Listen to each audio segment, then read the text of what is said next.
welcome you all to our educational program, Understanding the Benefits of Cannabis, which is really an introduction to cannabis. And it's my pleasure to introduce our guest speaker, Whitney Wacker with Leaf 411. Whitney is a registered nurse and VP of Operations at Leaf 411. She holds a master's of Science in Medical Cannabis Therapeutics. Her diverse background includes field biology and clinical nursing experiences. With a passion for promoting education, safety, and efficacy in cannabis medicines, she actively educates herself through courses and public speaking engagements. Whitney's expertise spans cultivating techniques, quality assurance and control, various therapeutic applications, and harm reduction, contributing significantly to the future of the cannabis industry and the specialty of cannabis nursing. Whitney, we're thrilled to have you here with us tonight, and I'm going to turn it over to you, and please feel free to share your screen. Thank you so much for that introduction, Ms. Stephanie. I appreciate Hope Connections for Cancer getting in contact with Leaf 411 in order to present this to your community today. So bear with me while I put my screen in my full presenter mode. And let me know if you folks, cannot see this. We'll have to.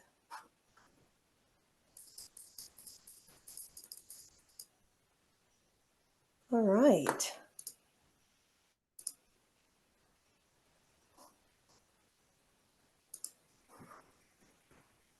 Well, greetings and hello, everybody. Thank you so much for joining today's cannabis education event. Let's get started. Our topics today are going to cover the following. We're going to do an introduction to Leaf 411. We're going to do an introduction to cannabis medicine, kind of a high-level overview. We're not going to really get into the fine details, but we're also going to highlight how you can get connected to a Leaf 411 nurse to help find answers to your questions. And we also want to give a big thank you to our sponsor, Miriam's Hemp and Hope Connections Cancer, for connecting us today and for supporting this event. So first and foremost, who is Leaf 411? We are a 501c3 nonprofit. We operate the nation's first cannabis nurse guidance phone line. And the lovely lady pictured here is our CEO. Her name is Catherine Golden. She's been a nurse of over 25 years. She started this nonprofit in 2018, and she received her 501c3 nonprofit status in 2019. We are a team of registered nurses who are experienced in cannabis medicine. We've gone through specific training for this particular education. We provide phone-based education and guidance services that include 30-minute appointments to educate consumers and provide answers to those health-related questions. We also provide outreach like this community education brought to you today, and we pride ourselves on being trusted and affordable.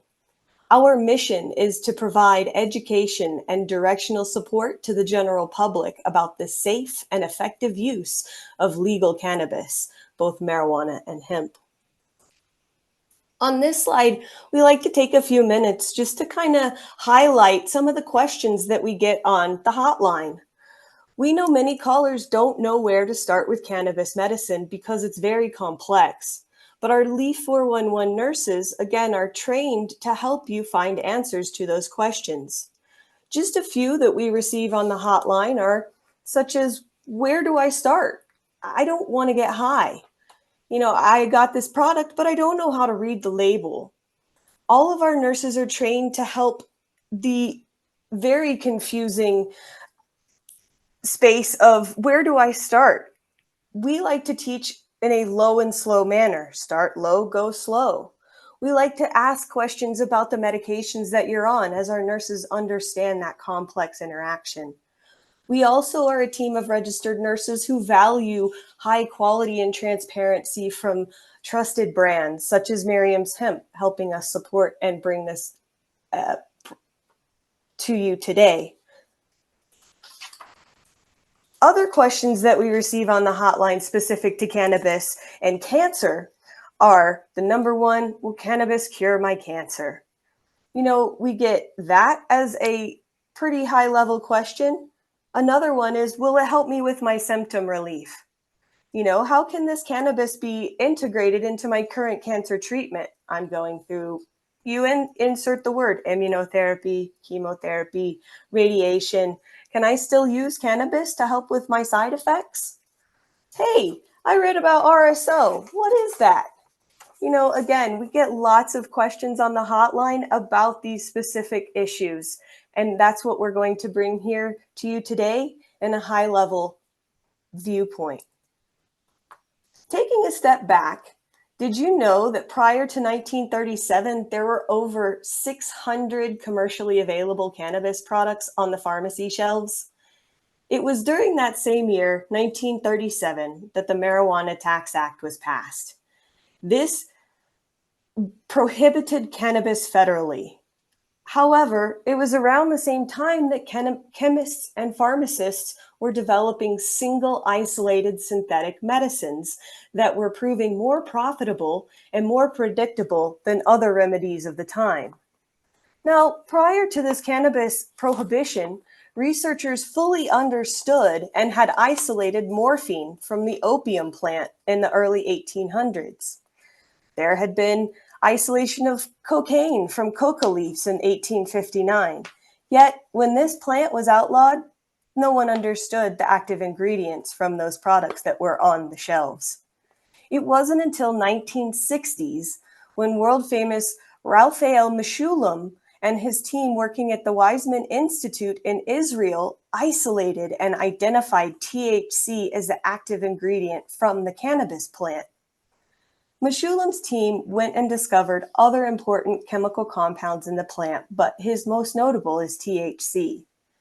So at this time in the 60s, researchers now understood what that main psychoactive effect from cannabis was, but they still didn't know why.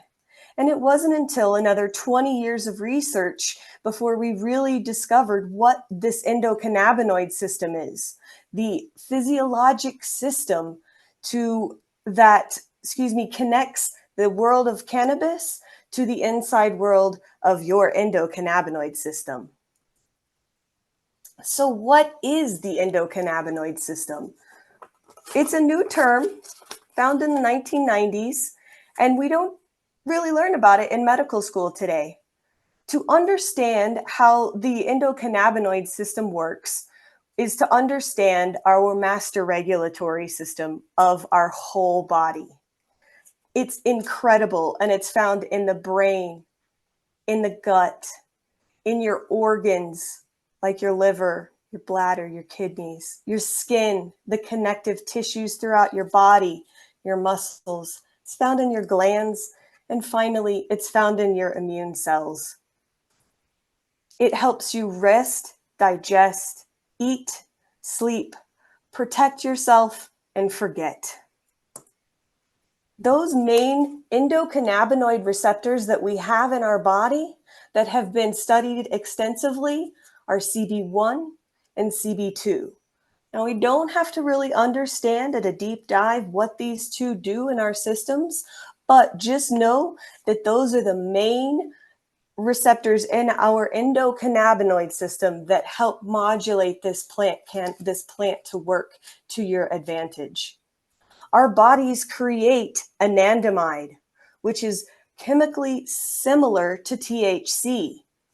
The ECS we have the ability to help upregulate this endocannabinoid system without the cannabis plant. We can sing, we can dance, we can do some deep breathing, or we can do yoga. And this can help enhance our own body's ability to create that anandamide or that bliss molecule that can help modulate or reduce pain, anxiety. It can help give you a little bit of euphoria, some happiness if you're having a down day. So this is this master regulatory system of how the cannabis plant can work for you. And now we're going to move on to the phytocannabinoids. Phyto means plant. And this is where the two are connected. We have the plant phyto and we have the endocannabinoids. So from this plant medicine, we have trichomes and flowers, and we have other parts of the plant as well. But the main ones that we like to talk about and where that medicine is found are in these tiny little white hairs that you see here on my cursor. Those are called trichomes. Trichomes are rich in those cannabinoids that can help your system, help enhance your endocannabinoid system. We have terpenes that are contained in this whole cannabis flower here, and flavonoids also that provide what's called the entourage effect. Here's just another way for you to visualize phytocannabinoids, because as you can see, it's not just a single molecule plant. We have multiple cannabinoids that could be utilized in our system. The most ones that folks call the hotline and chat with us about are usually THC and CBD. Although occasionally we get calls about CBG, the current evidence supports THC and CBD use for various issues.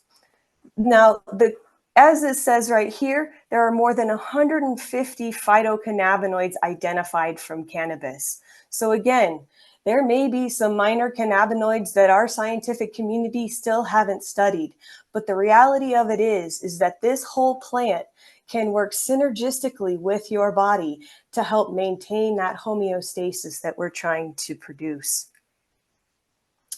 There are various ways that we can ingest this plant, whether it's an edible, eating it orally, using it topically, or in an oil, and that's called a tincture. Again, the whole idea here is to use this cannabis flower to produce different interactions with the body or that endocannabinoid system. So here is another way that we like to look at how this cannabis plant creates its entourage effect. We have those terpenes, the aromas that give the cannabis plant its smell. We've got these individualized cannabinoids here that each do something different in your system. And we have flavonoids that are a part of this plant that could also contribute to your overall health and well-being. I like this slide because it takes us to a high-level view of connecting the dots, again, between the phytocannabinoids, those little trichomes where the medicine is contained, and how it relates to the ailments that we may be trying to tackle. Take, for example, CBD. As you can see here, it may help with nausea. There's extensive research that it may help with seizures. Going on down the line, I've underlined cancer. There is evidence that CBD may be very helpful in reducing symptoms related to those cancer treatments that some folks here are going through. There's lots of evidence that it could help with reducing inflammation in your system. And then conversely, over here with THC, the molecule that produces impairment or the feeling of being high could be very helpful for nausea or for pain. You know, appetite loss is something that cancer patients experience more than the average person. And there have been extensive studies and FDA approved drugs that address this appetite loss in this population. THC helps modulate a hormone in our body called ghrelin, which helps release, ghrelin helps us eat. And therefore, that's why THC, whether it's FDA approved dronabinol, which is a synthetic THC with appetite loss, or whether it's artisanal THC, both of those drugs could potentially help you if you're having an issue with eating, and it also could help out with sleeping. Again, this cannabis plant wants to help you be in homeostasis, rest, digest, sleep, forget. So one question that we get is, there are so many different options for me, and I don't know where to start. Depending on the state that you live in, there is a dispensary that you could potentially shop at if you're over the age of 21. What they sell in those state, they're not regulated by the state per se. However, the states have given their populations the ability to access this, whether you're 21 or older, or you obtain it through a medical card in your state. That is how each individual states are allowing you to access cannabis plant products that are over the 0.3% THC federal threshold, which I'll get to on our second slide here. But with these products sold in a dispensary are typically very high in THC, and they are regulated by the states, meaning we have to have them tested before they are sold, which is ideal. Now, when it comes to those products that are available over the counter, this is considered hemp. But remember, it's all the same plant. The only difference is that what you can purchase over the counter has less than 0.3% THC, the impairing molecule or the one that causes getting you high. Testing is not required in the hemp space, but the important thing here is that us at Leaf 411 have taken the hard work out of it for you, and we have looked at different high quality brands that value those certificate of analysis, that test for purity, so you know what's in those products instead of taking it and being like, well, I hope it doesn't have a heavy metal in there. So there is some importance in understanding the difference of where the cannabis comes from, whether it's from a state dispensary or from the hemp space. Each one has to have a valued certificate of analysis. But before we talk about quality assurance and quality control, you might be like, hey, Whitney, how can I take this product? Back in the 70s, we used to smoke joints, and that was the only way that we took it. Or we had some brownies that maybe made us really high for a few days. Well, that hasn't really changed, but what has been changing is that dosage or the ability to start low and slow. So in this slide, I'll highlight that, smoking holds value for those who need immediate relief, whether it's relief from nausea, whether it's relief from pain, or needing to get to sleep because you just can't fall asleep. Our nurses are trained to be able to talk about using the smokable or the inhalation route to your advantage. We don't highlight that nearly as much as we like to talk about tinctures or edibles and capsules. These are products that have taken the cannabis plant flower, gone through some different various manufacturing processes, whether it's through an oil or putting it into a gummy or an edible or using it in a capsule. These types of products will be swallowed, absorbed by your gut, metabolized by your liver, and then distributed throughout your body. These types of products, tinctures, edibles, capsules, all have a very long duration, which could be very important for the person needing long-term relief from whatever ails them. Where over here, we have topicals. Some folks may already be using it and finding that it's really helpful for, pickleball elbow or golf shoulder. Hey, topicals are safe and they do not go into your bloodstream. So you can use them as many times throughout the day as you need. And then lastly, maybe a lesser well-known route is the transdermal route. These go directly into your bloodstream. It's going to bypass the liver, it's going to bypass the intestines, and it's going to go right to where you need it to go. The one caution we have with the transdermal route is that starting low and slow is very important because of the quick onset and the very long duration. But with transdermal patches, if you're on a lot of medications, it may be ideal because it, again, bypasses the liver, reduces that risk of anything really interacting with one another. In this slide, It goes to show that there are various products that may confuse you, whether you're shopping in the regulated hemp space, unregulated hemp space, or in a regulated state dispensary. But knowing that they're in a whole plant or full spectrum cannabis product, it will contain more than just one cannabinoid. And understanding the ratios thereof, whether, like it says here, we have a product that's high CBD with low THC, that is a 50-to-1 ratio. And those choosing to start with cannabis need to understand that that is a much different product than what's down here, the 1-to-1, where we have equal parts CBD and equal parts THC.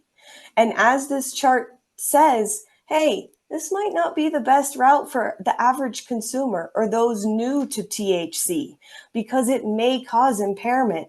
And not everybody, again, like we said, some of those callers say, I don't want to get high.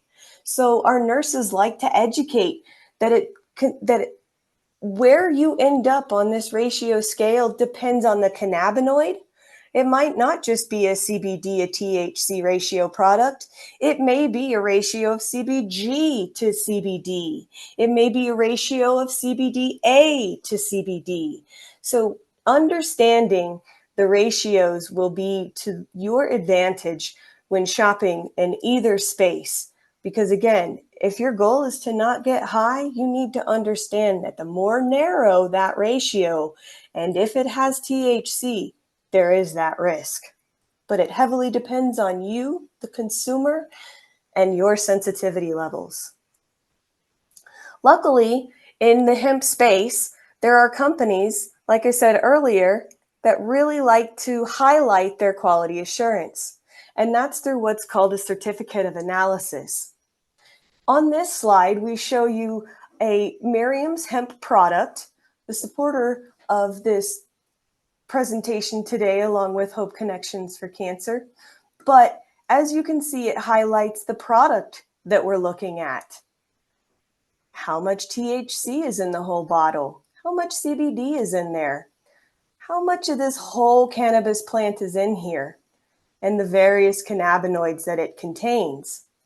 If it is not an isolated product, there will be more than one cannabinoid in your product, and you need to understand that in order to create your personalized plant medicine recipe. This certificate of analysis is a true full spectrum product because it contains not only CBD, but other various cannabinoids. And it's probably very small font, not only for you, but for me as well. And if you have a product that has a certificate of analysis and you have questions, our nurses would be happy to help guide you and to understand them a little bit better. So we didn't really highlight any potential adverse effects because it heavily depends on you, the consumer. You know, when it comes to THC, it can cause some anxiety. It also can cause some sedation. If you are trying to use it for sleep, minimal amounts of THC could be ideal to help get you to sleep.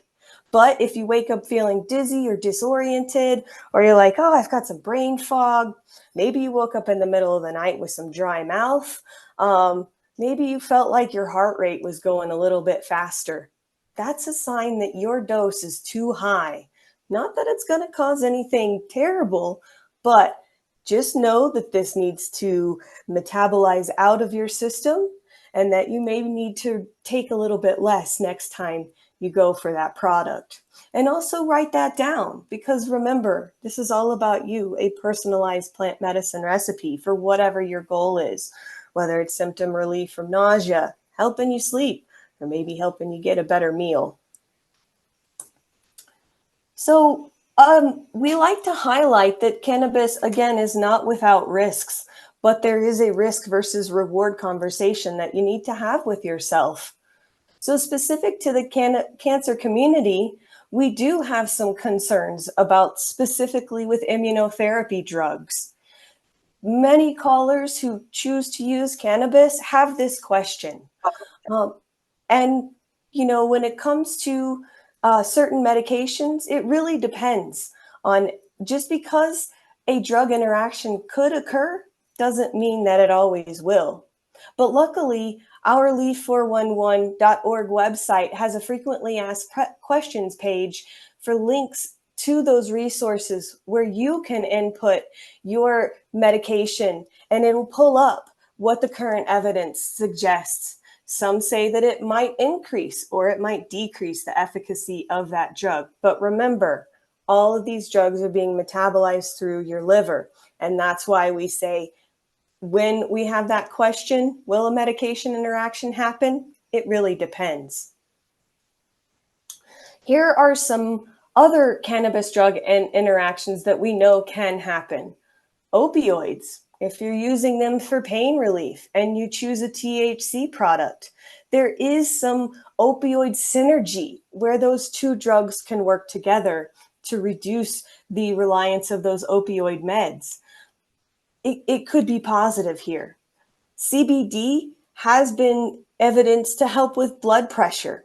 So if you're on a blood pressure medicine or a blood thinner, you need to inform your prescribing provider to monitor you for that, because CBD may have an increase or a decrease to that blood pressure or that blood thinner med that you're taking. Again, you just need to be monitored.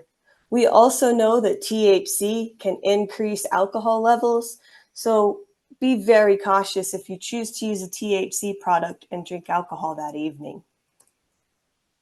We do, again, to highlight some CBD medication interactions, CBD can interact just like grapefruit does. So if the bottle has on the side of it, if your medication bottle has on the side of it, don't use grapefruit juice with this.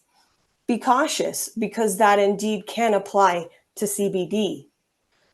Also, we use caution when it comes to glaucoma. CBD can increase eye pressure, where THC may decrease that eye pressure. So again, our nurses will always suggest that you talk to your prescribing clinician about these potential drug interactions, because you'll need to be monitored for them. So some safe risk conclusions is such that cannabis is not risk-free.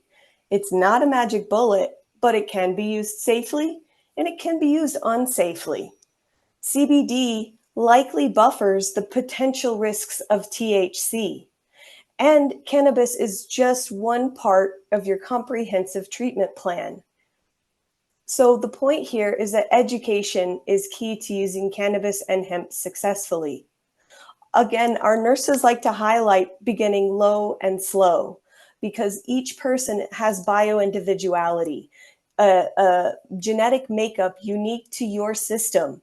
And if you're sensitive to any parts of this cannabis plant, we like to educate starting low and slow, so you don't overshoot your personalized window and cause those unsafe interactions to occur. But again, they might not.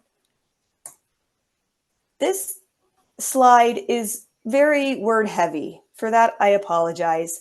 However, specific to the Hope Connections for Cancer community, I feel the need to spend some time on this slide, because it's very important to understand that yes, there is evidence that cannabis can help with symptom relief in the cancer community. Again, it can help with nausea. There's evidence it can help with sleep. It may help reduce pain. However, if you are on an immunotherapy, we have to have a conversation about that, because it may be adversely affected by the cannabis consumption. Back in my earlier slides, and my apologies for breezing through those too quickly, there was a slide that said that cannabis modulates the immune system, as does most of those immunotherapy drugs. And so that's why I wanted to highlight this particular information. Initiating high doses for cannabis and anti-cancer therapy, specifically Rick Simpson oil, which some of you may have heard of, is really contraindicated. There is no evidence of high doses of cannabinoids really killing the cancer cells it heavily depends on that specific cancer cell line. And for those of you who don't know Rick Simpson's history, he used a highly concentrated full extract cannabis oil topically on his skin for melanoma. His story is out on the interwebs for you to read, but the point here is just because it worked for him doesn't mean that it's going to work for you. That may be a harsh reality to hear, but like we said earlier, cannabis is not a silver bullet. So it will be in your best interest not to self-manage with cannabis. I'm not guiding you away from it, but I'm highlighting and advocating that working with a knowledgeable cannabis clinician can help manage your complex case. Because you know, some patients skip this step because it can be expensive.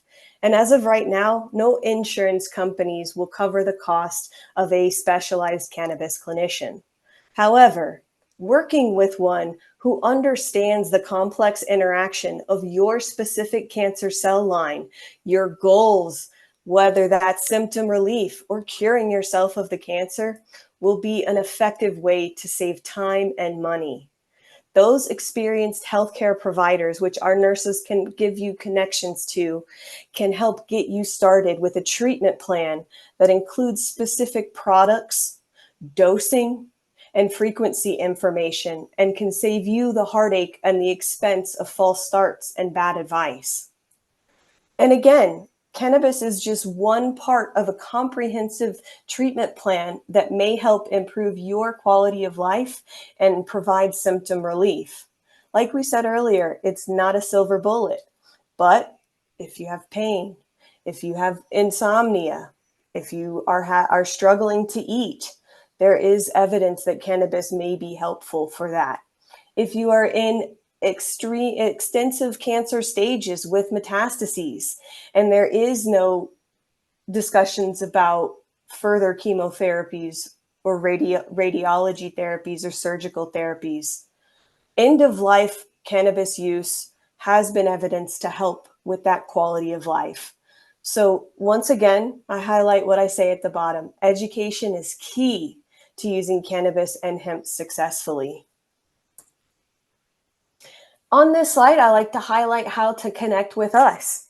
We're here to help you navigate those goals and give you those resources to those individuals who can help with those long-term chronic complex cases that may be in this community.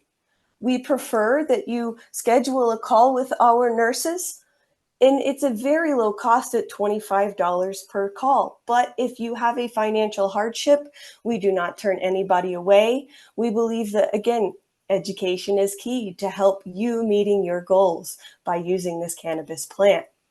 We like to direct you to our website, leaf411.org, and there's a little button right there that says, Let's Talk, and you just click there. Go through all of the information to input what you are connecting with us about today so our nurses can get prepared to have a lovely conversation with you, and this will help you along your journey. Sometimes our nurses do like to give you a follow-up email, but nothing else. You don't have to go through this journey alone, and that's what we're here for. So to highlight a company that has helped bring this presentation to you today is Miriam's Hope Hemp. We find them to be high quality because they do send all of their products through a third-party lab test and have a certificate of analysis with all of their products so you know what you are ingesting. As you can see there, there's a coupon if you choose to use their products, but if not, that's okay. We know that not all hemp companies are created equally, but our nurses are here to have a conversation with you if you need to. And with that, I appreciate your time. Are there any questions? Hi, Whitney, first and foremost, this is so helpful, and thank you for taking us through so many parts of this. And I love how you said, you know, start low and slow, because I think that could resonate with so many of us of, you know, just that you don't have to be so quick out the gate. Also too, I know people are using the chat right now, and Okay. this is not my computer, so I'm not so great at the chat on this computer. Is there a way for you to read the chat? And then also I to just, can. okay, and maybe not use the person's name, just say somebody asked, because if my sort of understanding is if people are using the chat, they don't want to necessarily be identified. Absolutely. I am more than happy to maintain confidentiality and Okay, anonymity here in this space. thank you. Yes, ma'am. So I am going to start with this question because I love it. I'm confused with all of the initials. And that's a common question because it looks like alphabet soup, doesn't it? But each one of those cannabinoids, the CBN, the THC, the CBDA, the CBG, all do something differently. So we need to understand those initials and what they do. I did apologetically move through those slides a little bit too quickly, but the point here is that THC is the impairing or cannabinoid that can make you feel high. We don't always have to feel high to get medicinal benefits from this cannabis plant. So if there's anything I'd love this community to take away from this conversation today, is that minimal amounts of THC for those max benefits is going to be super important. Where other cannabinoids like CBN, we have a question, is CBN helpful for sleep? And the current evidence is still kind of fuzzy. It may help with some folks in their sleep, and it may not help others. So CBN is, there's a couple different ways that CBN is derived from the cannabis plant, and some say that it's degraded THC. Some in the hemp space can derive it in 3 different ways by using other chemicals. I'm not going to get into that. But back to the initials, and can CBN help for sleep? Depends on the CBN. And again, CBN is associated with the word, should I say it? It's tetrahydrocannabinol. And this one I always screw it up. I'm not going to say it. I'll have to come back to that one, guys. My apologies. But just know that cannabidiol is CBD, tetrahydrocannabinol is THC. Pardon me. And so that's how we get all these fun, confusing initials. And hopefully that tackled 2 questions at once. Okay, moving right along. If you can't smoke or vape, what can be used for sleep? I've tried half a gummy. Did not help this thing right there. Okay, that's a good question. The question here is, I've tried half a gummy, 20 milligrams of CBD and 10 milligrams of THC from a dispensary. It did not help with sleep. I got dizzy and crazy dreams. This goes back to that ratio conversation and how I highlighted that CBD may buffer the effects of THC. And so it could have been that CBD was in high abundances to where it buffered out the sleepy properties of that THC for that person. So what I would suggest is slowly adjust the ratio, slowly reducing down that CBD, or try taking a little bit more. But I would be very concerned with the dizziness. Is that from the THC? Quite possibly.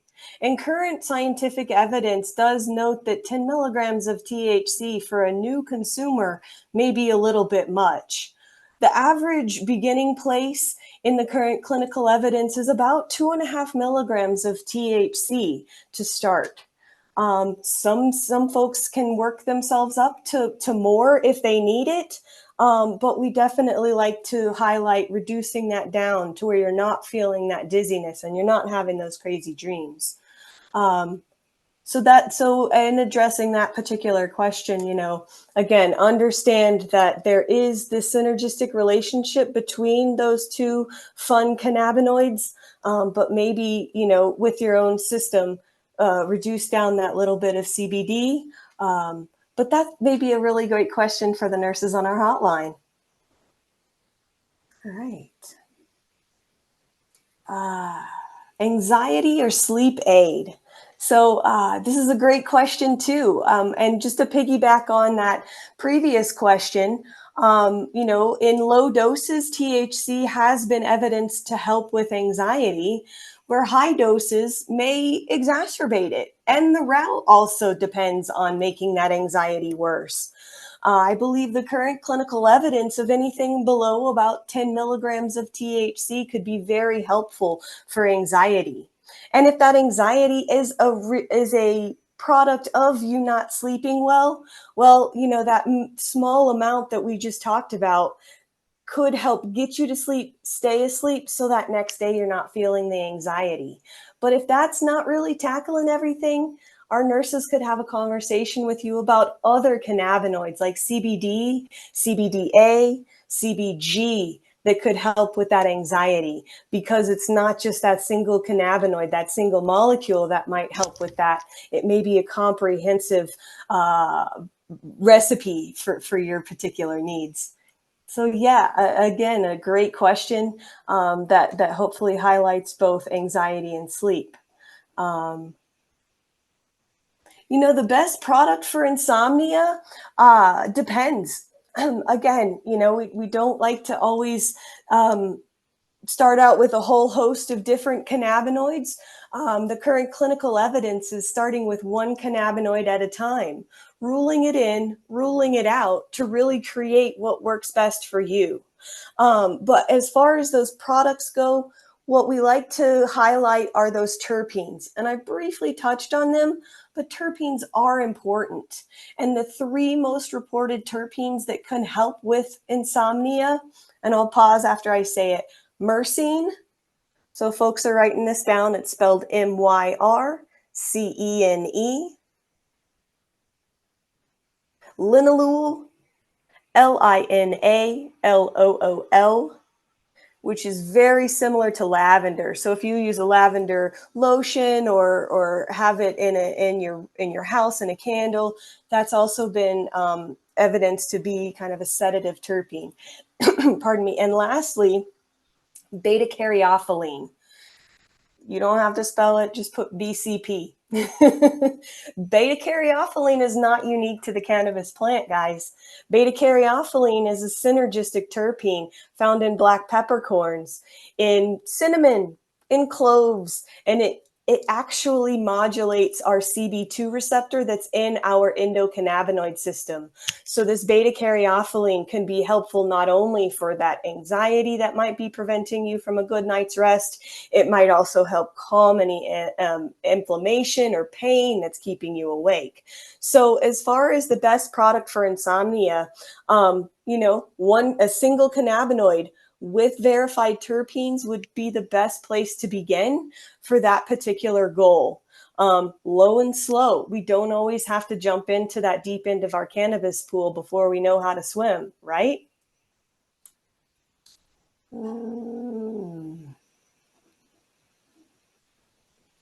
Let's take that hypertension question over to our nurses. That's a little bit more detailed, more complex, that we need to chat about some medications that you may be taking. So yeah, that would definitely be something we'd invite you to come over and chat with our nurses.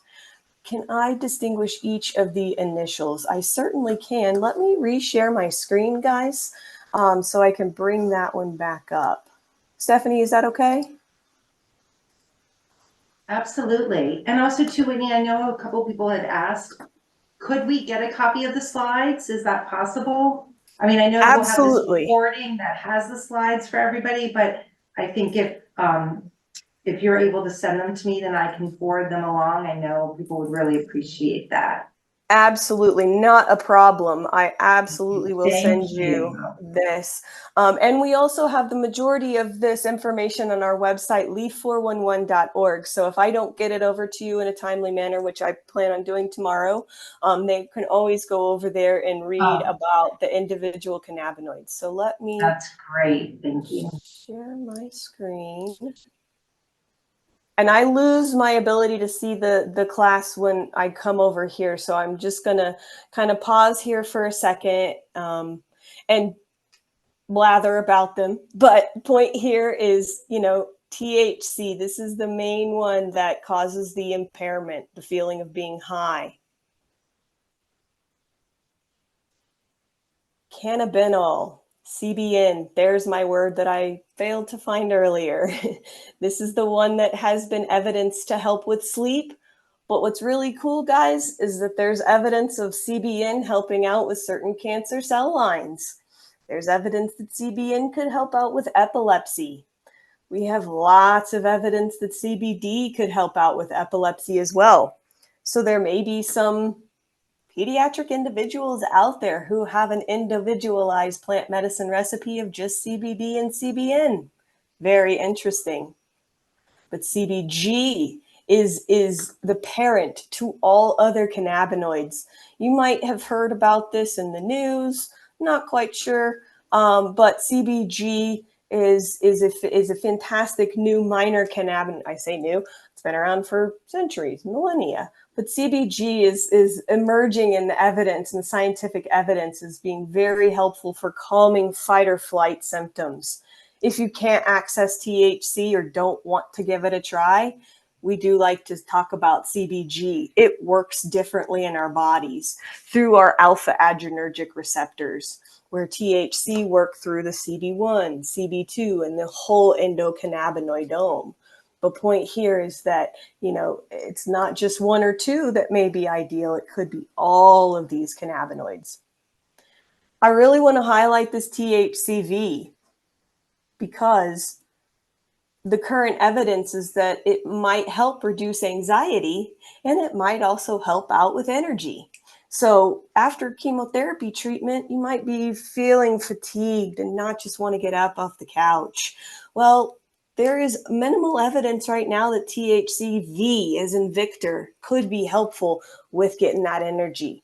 Not going to get you up the top of a mountain, but hey, it might help you get out and see the sunshine, take deeper breaths, and just know that, hey, today's a pretty day and I'm doing well. So THCV is kind of hard to find today. Most likely you'll find it in your state dispensaries. Like here in Colorado, we have it in tincture form. But point here is our nurses definitely can have a conversation with you on that. CBC is a minor cannabinoid. We haven't really dove deep in like we have CBD or THC, but the evidence is very promising with CBC. And as you can see right here, I'm only highlighting a small majority. There are more than 150 cannabinoids that this plant contains. And we're just at the tip of the iceberg, guys, when it comes to understanding the complex nature of this cannabis plant medicine. So I'm going to stop my share again and come back over to the questions. Yes. Good question. Does your body build a tolerance over time to need more THC to receive the health benefits? And that's a great question. It depends. Some folks who choose to dive into the deep end of the cannabis pool may exhaust those cannabinoid receptors. But, creating that personalized plant medicine recipe, we hope to educate that you don't need to get to those higher doses.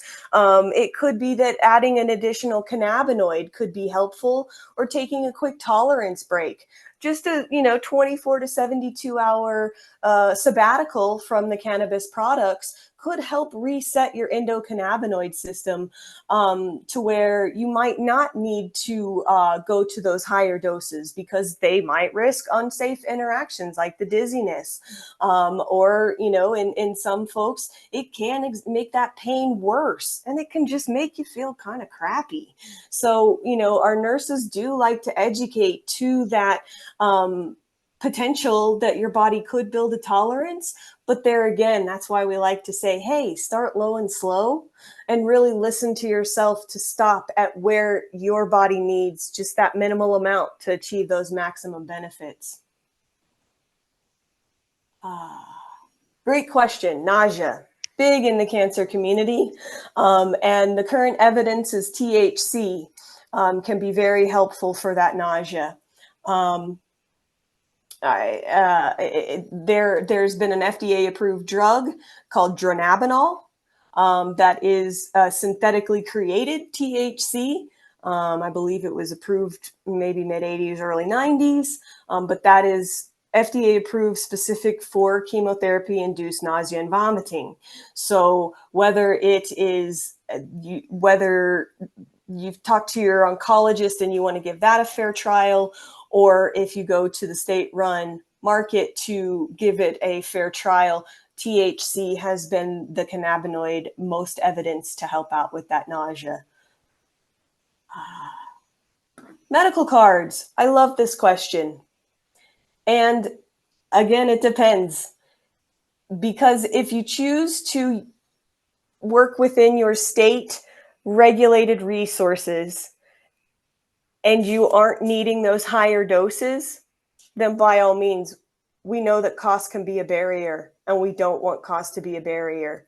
Here in the state of Colorado, the state requires, I believe it's $28 now for the medical card, but there's still a cost with the cannabis clinician who writes that recommendation for you. So most of the time, if you like to get a medical card, we will support that because it can help with legal protections if you need those higher THC products.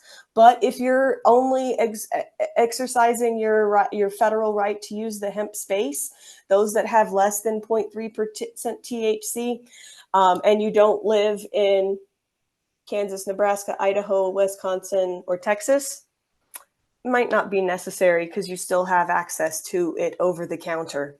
I say Texas because it's just the Wild West. Not the scientific definitions, which are dangerous of taking too much of. So to highlight again, THC can, and high amounts can make an individual very uncomfortable. So that would be the one that I would highlight in your notes to be cautious of. Where CBD, it wouldn't necessarily be dangerous, but it may cause an unsafe interaction with your system. Just like we said earlier, cannabis can be used safely and it can be used unsafely. And it typically relates to your sensitivity levels as well as the product that you're using, the concentration, the route, the potency, things like that. Yes, we will get the slides out. Doctors can determine if you need a license based on the state mandated approved medical conditions. Most folks in this community will be approved because cancer is the #1 medical issue that folks are coming to cannabis for. My words failed me, apologies there. But point here is cancer is one, PTSD, chronic pain, epilepsy. It's determined by your state. And then as a conversation with your that recommending provider who's a cannabis clinician who understands how to use this safely. What I want to say here is that the recommendation written is not going to be like that from your Western pharmaceutical prescriber. It will not say take X amount every day and call me in 2 weeks. Cannabis is patient-centered. They might give you some suggestions. They might say, hey, this dose could work, but it's going to be up to you, the consumer, to create that recipe for your needs. The recommending doctor is only giving you that state permission that says, yes, they can access higher THC products in my state. And there's some reciprocity there. So if you live in Colorado and you get your medical card here and you're up in Maine, you totally can use your medical card there because there's that reciprocity. But other states like Florida don't accept out-of-state medical cards. Oklahoma doesn't. But luckily in Oklahoma, you can get a 30-day medical card. Same with DC. DC's got adult use. Point here is that it depends on your particular goals and case, as if you need that doctor's recommendation. And that's a conversation you could have with us nurses as well as that prescribing provider. That's a great question. This question says that it's specific to their chemo and immunotherapy, and since they bring up the immunotherapy part, there is concern with interactions because both are modulating your immune system. I can't say what would happen because it would be unique to the drug, that immunotherapy drug that you're on. But take, for example, nivolumab or Opdivo.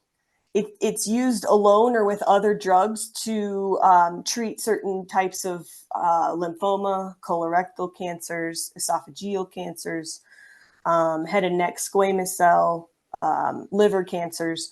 But the point here is that Opdivo may have some sort of synergy with the cannabis products and that immunotherapy where it may be reducing its effectiveness. So with that conversation, I'd invite you to chat with either our nurses or we can connect you with a cannabis clinician who can further this conversation based on your specific cancer cell line. Okay. The question refers to dispensaries sell particular products in a package. Can you try out different products with a dispensary? Great question. And no, unfortunately, most dispensaries do not allow for returns unless there's just something that you are really argumentative and it's not working for you. So, same point here is our nurses could have a conversation with you. If you buy something that's not working to meet your goals, it may be adding another cannabinoid, educating you on taking a little bit less. But the point here is, it might take some trial and error. And if you go into the dispensary and buy a plethora and don't know where to start, we're more than happy to chat with you about where to start, safety, and what to look for. How can you cost effectively try one cannabinoid at a time? I love this question. There are companies out in the market today that sell both in the hemp and the cannabis space that will sell a full spectrum tincture of that cannabinoid. So take, for example, Miriam's Hope Hemp, who is helping provide this presentation to you today. They provide full spectrum, which is as close to the cannabis plant as we can get, but highlighting that CBD. So that's when we bring in that conversation of rule it in, rule it out, one cannabinoid at a time based on that product. Depending on the state that you live in, they might have a THC tincture in that dispensary. And it could be to your advantage to purchase that as well as a CBD product so you can try each one based on that goal. And that's how we like to create your personalized plant medicine recipe. So that hopefully answered the question of how can you cost effectively try one cannabinoid at a time. Secondly, there are hemp companies out there that provide sample packages that you can seek, and our nurses do provide resources to those companies. So there's another way to explore the hemp space, federally legal, so you understand how each one works within your system. But there again, higher THC will need to be sourced into your local community. How do we know? Oh, I love this question too. So the question is, how do we know when THC or CBD gummy will kick in? Sometimes I forget because it took so long, and that's a normal question. So onset for all or most oral products depend on your metabolism. But rule of thumb is about half an hour to 2.5 hours. And if at that 3 or 4 hour mark you're not feeling anything, we don't really suggest taking more because it might kick in. We don't know. It depends on what you've eaten that day. It depends on the contents of your stomach. How much was in that cannabinoid gum? How many cannabinoid? What was a milligram of the cannabinoids in that gummy? Things like that. So we could have a further conversation as to that specific product. But the point here is, rule of thumb is, anything ingested orally is about half an hour to 2 hours for onset and a duration of about 6 to 8 hours. Okay. Did I get everything? I think there's one more question that just came up, and we'll stop with that one if that's okay with All you, right. Whitney. The last Absolutely. one, somebody just said, I'm interested in information for sample pack. I have a medical card in Maryland. Okay. The sampler pack comes from Healer. And they are sold in Maryland dispensaries. Oh, don't quote me on that. I get Maryland and Massachusetts mixed up. But we could have a conversation on Lee 411 about that if you'd like, because I might have to do a little digging for you. But the company off the top of my head is Healer, that does provide some sample packs in the hemp space. As far as THC, we'll have to do a little more digging. So reach out to us. Well, Whitney, thank you again so much for being here with us tonight, for educating us. Somebody just put in the chat, thank you. This has been amazing. And I would agree. I feel like I learned so much. And, just you making your slides available, I know will be helpful to people to just go back and see more information, because there is so much information, but you explained it in a really easy to understand way. So thank you again for being here, and thank you everyone for being here tonight. And I hope everybody has a good night. Thank you, Stephanie. Thank you, Hope Connections. We hope you reach out, and we appreciate your time. Take good care. Thank you, everybody.